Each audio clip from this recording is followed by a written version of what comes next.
अकबर बीरबल की मजेदार कहानी। बीरबल 3 प्रश्न का उत्तर दो। बीरबल राजा अकबर के बहुत प्रिय थे। वह अपने बहुत सारे निर्णय बीरबल की चालाकी और बुद्धिमानी के बल पर सभा में लेते थे। ये देखकर कुछ दरबारियों के मन में बीरबल के प्रति घृणा जागृत हो गई।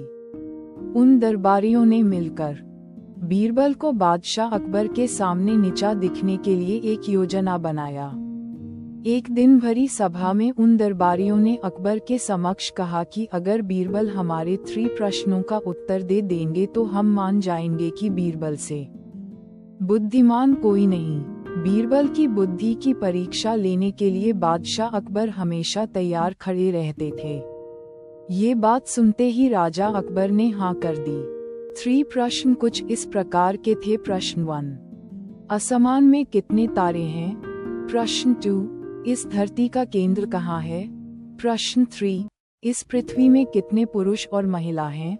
ये सुनते ही अकबर ने तुरंत बीरबल से कहा, अगर तुम इन प्रश्नों के उत्तर नहीं दे पाओगे तो तुम्हें अपने मुख्यमंत्री के पद को त्यागना पड़ेगा।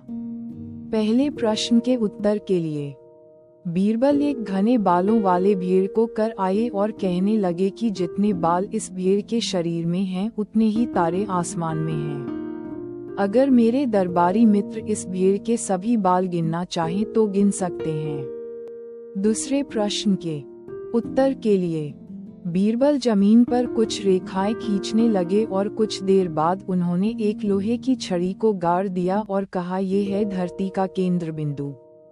अगर मेरे दरबारी दोस्त मापना चाहते हैं तो स्वयं माप सकते हैं। तीसरे सवाल के उत्तर में बीरबल बोले, वैसे तो ये बताना बहुत ही मुश्किल है कि इस दुनिया में पुरुष कितने हैं और महिलाएं कितनी हैं, क्योंकि इस दुनिया में कुछ ऐसे लोग भी हैं जिनको उस गणना में नहीं जोड़ा जा सकता, जैसे कि हमारे ये दरबारी मित्र।